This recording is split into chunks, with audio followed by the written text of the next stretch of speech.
दोस्तों welcome to money stocks. तो इस वीडियो के अंदर हम लोग बात करने वाले हैं मल्टीपल स्टॉक्स के बारे में। तो चलिए सबसे पहले हम लोग डिस्कस करेंगे इरेडा कंपनी के बारे में, जहां में इरेडा कंपनी के अंदर 5% तक का लोअर सर्किट हमें लग चुका था एंड 179 रुपीज़ के आसपास हमें कहीं ना कहीं क्लोजिंग नज़र आ चुका था। अभी कल के दिन बहुत ज़्यादा चांसेस ये कि जो लगातार कंपनी के अंदर सर्किट के ऊपर सर्किट जो लोअर सर्किट लग रहा था वो अपर सर्किट के अंदर हमें कन्वर्ट हो सकता है, या फिर दोस्तों ऑलमोस्ट हमें थोड़ा बहुत कमजोरी इरेडा कंपनी के अंदर नज़र आ सकता है। पिछले 5 दिनों को भी अगर आप इरेडा कंपनी का परफॉर्मेंस अगर आप देखोगे तो पिछले 5 दिनों में 15% की गिरावट हमें इरेडा कंपनी के अंदर नजर आ रही है।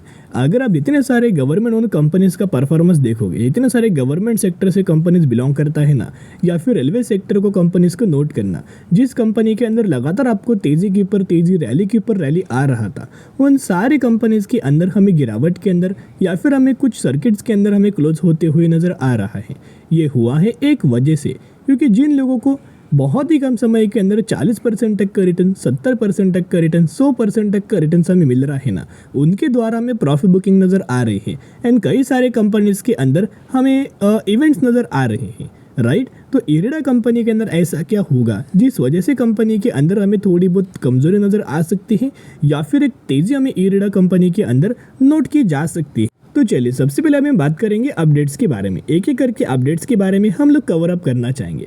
जैसे दोस्तों आपको पता है कि जब मार्केट क्लोज होता है, यानी कि फ्राइडे के दिन जब मार्केट क्लोज होता है, जो भी अपडेट्स हमें फ्राइडे के बाद यानी कि शाम को आता है, सैटरडे को आता है, संडे को आता है, उसका इम्पैक्ट हमें मंडे के दिन कंपनीज के अंदर दिखाई दे जाता है। तो वैसे हमें इरेडा कंपनी के अंदर जो अपडेट्स था ना, जितना सारा अपडेट्स पॉजिटिव था, उसका इम्पैक्ट हमें कल के दिन यानी कि मंडे के दिन आपको नज़र आ सकता है। देखिएगा, IREDA receives RBI NOD nod to set up subsidiary in GIFT City, यानी कि इनके द्वारा क्या बोला गया, चलिए बात कर लेते हैं। This is the inform that the company has receive no objection letter dated, यानी कि डेट पर आया है, फ्रॉम द RBI यानी कि reserve bank of India for setting up Holi own subsidiary in international financial service centre IFSC situated in GIFT city Gujarat. तो जो gift city Gujarat के अंदर इनकी फाइनली जो होली सब्सिडरी ओन कंपनी है ना, वो एस्टेब्लिश करने के लिए बहुत अच्छे खासा RBI के द्वारा हम एक नॉड हमें रिसीव किया गया है, जो कि बहुत अच्छे खासा पॉजिटिविटी बात है और जिसका कंपनी को आने वाले फ्यूचर में बहुत अच्छे खासा पॉजिटिविटी इम्पैक्ट नजर आ सकता है। अभी आ चुके नेक्स्ट अपडेट्स के ऊपर। यहाँ अगर आप ये ऑब्जर्व करेंगे तो हमें इरेडा कंपनी के अंदर एक रेटिंग एजेंसी के द्वारा, वो भी हमें एक डोमेस्टिक रेटिंग एजेंसी था, उसके बारे में भी हम लोग बात करेंगे। उनके द्वारा क्या किया था, एक डाउनग्रेड किया गया था, वो भी आपको याद हो गया, फिर मैं आपके साथ दोस्तों वो भी शेयर कर दूंगा। लेकिन एक और रेटिंग एजेंसी है जिसका नाम है इकरा। तो इनकी अगर बात करें तो ये भी एक डोमेस्टिक रेटिंग एजेंसी है, राइट। तो इनके द्वारा भी रेटिंग एक्शन हमें दिया गया है इरेडा कंपनी के ऊपर। तो आपको याद होगा कि ब्रिकवर्क रेटिंग था, उसने क्या किया था, डाउनग्रेड किया गया था। किस चीज़ को लेके इसने डाउनग्रेड किया गया, ऑपरेशनल परफॉर्मेंस को लेके। यानी कि पहला अपडेट्स था जो कि पहले प्रीवियस 2-3 दिनों पहले मैंने आपके साथ शेयर किया था। अभी ऑपरेशनल परफॉर्मेंस यानी कि कोई कंपनी के पैरामीटर्स नहीं, बल्कि 2 चीज़ों के ऊपर हमें डाउनग्रेड किया गया था। एक जो चीज़ था, हमें बॉन्ड्स को लेके हमें डाउनग्रेड किया गया था एंड लोन्स को लेके हमें डाउनग्रेड किया गया था, राइट। इसका इन्होंने क्लियर कट मेंशन किया कि हमने जो डाउनग्रेड किया गया है ना, वो ऑपरेशनल परफॉर्मेंस को लेके नहीं, बल्कि लोन एंड बॉन्ड्स को लेके, राइट, इन्होंने डाउनग्रेड किया गया था। लेकिन फिर इकरा के द्वारा, हमें रेटिंग एजेंसी इकरा, इनके द्वारा भी बहुत अच्छा खासा अपग्रेड किया गया है। आप यहाँ देख सकते हो, जिनका रेटिंग है AAA स्टेबल, इनके द्वारा AAA स्टेबल रेटिंग दिया गया है taxable and non taxable bonds को लेके। आपको पता है जो भी कंपनी फाइनेंशियल्स कंपनी होगा ना, उन कंपनी को रेटिंग दिया जाता है उनके बॉन्ड्स के ऊपर। तो इरेडा कंपनी को भी बॉन्ड्स के ऊपर दोस्तों रेटिंग हमें दिया गया है, जो कि बहुत अच्छी खासी और पॉजिटिव वाली बात है। उसके साथ साथ एंजल वन, जो कि एक लिस्टेड कंपनी भी है और एक आप बोल सकते हो कि एनालिस्ट भी है, तो इनके द्वारा हमें ऐसा बोला गया है कि बहुत ही जल्द में जो इरेडा कंपनी के अंदर लगातार गिरावट हो रहा है ना, इस गिरावट के अंदर क्रूशियल सपोर्ट हमें बन सकता है। लेवल्स नोट करना 165 से लेके 170 रुपीज़ का, एंड रजिस्टेंस इनको मिल सकता है 235 से लेके 245 रुपीज़ के आसपास। ये बिल्कुल भी कंपनी का लाइफ टाइम वाला हाई नहीं है, इसके वो लेवल्स के ऊपर बिल्कुल भी इरेडा कंपनी के द्वारा टच नहीं किया। इनका मानना है कि 170 रुपये के आसपास हमें एक कंपनी क्रूशियल सपोर्ट ले सकता है एंड 250 रुपीज़ तक का टारगेट लेके चल सकते हो। उसके साथ साथ बहुत सारे एनालिस्ट के द्वारा भी दोस्तों टारगेट्स हमें दिया गया है, सपोर्ट लेवल्स दिया गया है। इनका ये मानना है मेजर जो सपोर्ट लेवल है ना 170 रुपये का है। अगर इससे नीचे कंपनी जाता है तो मोर पेन हमें इरेडा कंपनी के अंदर दिखाई दे सकते हैं, लेकिन मैक्सिमम के जो एनालिस्ट है उनके द्वारा दोस्तों यही बोला गया है कि कंपनी 170-180 रुपये के आसपास हमें होल्ड कर सकता है, या फिर यहाँ हमें कंपनी कंसोलिडेट कर सकती है, यहाँ से नीचे गिरावट नहीं होगा। और प्रीवियस ट्रेडिंग सेशन के अंदर यानी कि फ्राइडे के दिन आपको बताया कि 179 रुपीज़ के ही ऊपर हमें लोअर सर्किट इरेडा कंपनी के अंदर लगा हुआ है। उसके साथ साथ एक और अगर आप देखो जिसका नाम है DRDS फिनवेस्ट, इनके द्वारा भी ऑलमोस्ट हमें 200 रुपीज़ तक का रेजिस्टेंस बोला गया है। एंड कंपनी कहाँ तक स्लिप हो सकता है, इनके द्वारा मानना है कि कंपनी 170 रुपये के आसपास हमें स्लिप हो सकता है, यानी कि थोड़ा बहुत हमें कंसोलिडेट कर सकते हैं, गिरावट इस लेवल्स तक हो सकती है। तो बहुत ज़्यादा चांसेस ये है कि 170 से लेके 180 यानी कि करंटली कंपनी 179 रुपीज़ के ही आसपास हमें ट्रेड कर रही है, राइट। तो कहीं ना कहीं अगर आप ऑब्जर्व करेंगे तो अगर गिरावट होगा तो कल के दिन हो सकता है, नहीं तो फिर से कल के दिन एक कमजोर नज़र आ सकती है विदाउट सर्किट, और उसके बाद फिर ट्रेंड रिवर्सल नज़र आ सकता है, फिर रैली हमें कंटिन्यूएशन नज़र आ सकता है। एक और अगर पॉजिटिवली बात अगर आप ऑब्जर्व करेंगे इरेडा कंपनी को लेके, तो आपको बताए कि कंपनी के अंदर लगातार लोअर सर्किट पर लोअर सर्किट है, राइट। पिछले 5 दिनों में 15% तक की गिरावट है, लेकिन जितना कंपनीज के अंदर हमें लोअर सर्किट लग रहा है ना, उतना कंपनीज के आपको पता है कि लोअर सर्किट के अंदर हम लोग सेल नहीं कर पाते, लेकिन हम लोग बाइंग कर पाते हैं, राइट। तो इरेडा कंपनी के अंदर ऑब्जर्व करेंगे तो ऑलमोस्ट 100% तक के डिलीवरीज हमें 9 फेब को नज़र आया हुआ था, फ्राइडे के दिन नज़र आया हुआ था, यानी कि जम के लोगों की खरीदारी हमें लगातार की जा रही है। तो ये पॉजिटिव और अच्छी वाली बात नज़र आ रही है। उसके साथ साथ कंपनी के द्वारा आपको बताया कि रिजल्ट्स अपना पेश किया गया, तो उसका बढ़िया तरीके से इम्पैक्ट हमें इरेडा कंपनी के अंदर शो हो चुका है।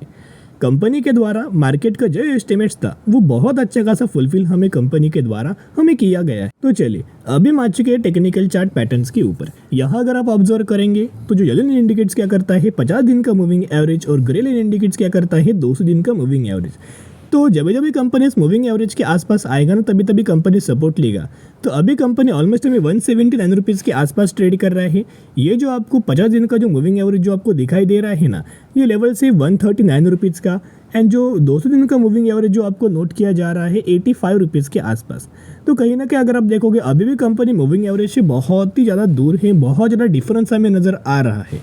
तो ये टेक्निक तो हमें काम नहीं आ रही, लेकिन जो एनालिस्ट के द्वारा हमें सपोर्ट लेवल दिया जा रहा है कि यहाँ कंपनी रुक सकता है, तो बहुत ज़्यादा चांसेस ये है कि यही कंपनी रुक सकता है, क्योंकि जब कंपनी मार्केट के अंदर आया हुआ था बढ़िया तरीके से तेज़ी आया था, 100 से भी ऊपर कंपनी ने 120 का लेवल्स क्रिएट किया था।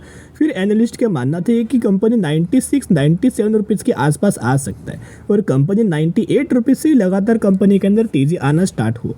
ये कुछ पॉइंट्स की वजह से आप बोल सकते हो कि एनालिस्ट के द्वारा जो बोला गया है वो ऑलमोस्ट हमें 60-70% तक तो सच नज़र आ सकता है, राइट। तो अगर आपको ये कंपनी 170 से नीचे गिरावट के अंदर मिले, फिर कंपनी के अंदर आप buy on dip strategy apply करना स्टार्ट कीजिएगा, क्योंकि उस लेवल्स के आसपास एनालिस्ट के द्वारा हमें सपोर्ट लेने वाला ऐसा बोला गया है, राइट। और कंपनी कोई बुरा नहीं है, कंपनी फंडामेंटली बढ़िया है, फंडामेंटली बहुत ज़्यादा स्ट्रॉन्ग है।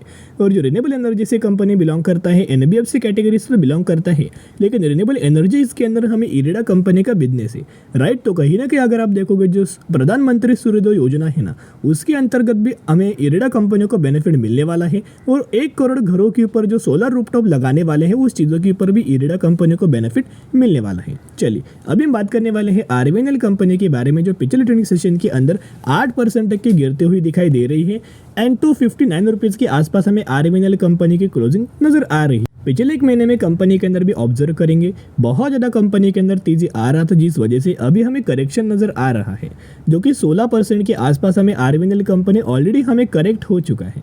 अगर आप ये ऑब्जर्व करेंगे तो ये करेक्शन है ना 2 वजह से है, राइट। एक तो वजह आप बोल सकते हो कि एक प्रॉफिट बुकिंग आ रही है, एंड सेकेंड रीजन अगर आप देखोगे तो आपको पता है कि जो भी कंपनी के अंदर लगातार तेज़ी आती है ना, वो मार्केट उस कंपनी को लेके बहुत ज़्यादा एक्सपेक्ट करता है कि कंपनी का जब रिजल्ट आने वाला है ना, तो कंपनी ऐसा परफॉर्म कर सकती है, कंपनी वैसा परफॉर्म कर सकती है, क्योंकि कंपनी लगातार तेज़ी आ रही है। तो मार्केट के जो एक्सपेक्टेशंस होते हैं वो बहुत ज़्यादा हायर होते हैं।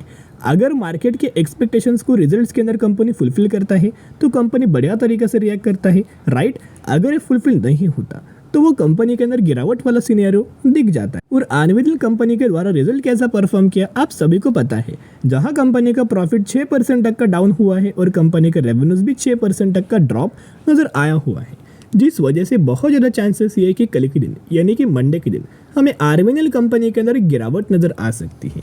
तो कहीं ना कहीं ये पॉइंट नोट करना, अगर आर्वेनल कंपनी गिरे तो ये चौंकने वाली बात नहीं होनी चाहिए कि ऐसा हुआ कि जिस वजह से गिरावट हुआ है। चलिए अभी हम आ चुके टेक्निकल चार्ट पैटर्न्स के अंदर। तो अगर कंपनी गिरता है तो कहाँ तक कंपनी के अंदर गिरावट हो सकता है, कहाँ तक कंपनी खुद को होल्ड कर सकता है, ये भी जानना बहुत ज़्यादा इंपॉर्टेंट है।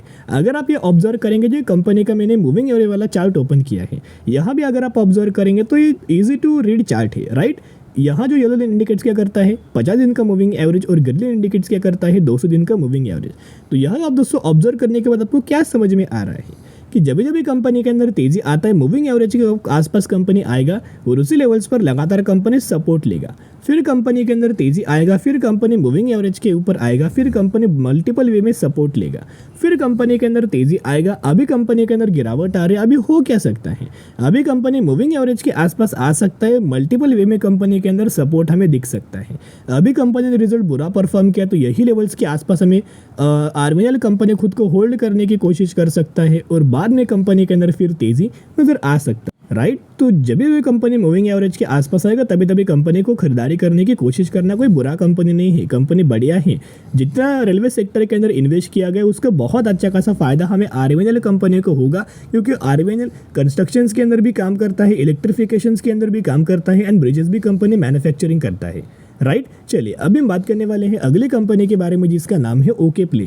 164 रुपीज़ के आसपास कंपनी ट्रेड कर रहा है और 300% तक का रिटर्न्स बना के दे चुका है। यही वो कंपनी है 1:10 रेशियो का स्प्लिट का अनाउंसमेंट किया है, जिसके अंदर आपको 1 के बदले 10 शेयर मिलने वाले हैं। तो जरूर कंपनी के बारे में स्टडी एनालिसिस कर सकते हो। तो चलिए आज के लिए इतना ही। अगर आपको ये वीडियो पसंद आए जरूर वीडियो को लाइक और चैनल को सब्सक्राइब कर सकते हो। फिर मिलेंगे, बाय।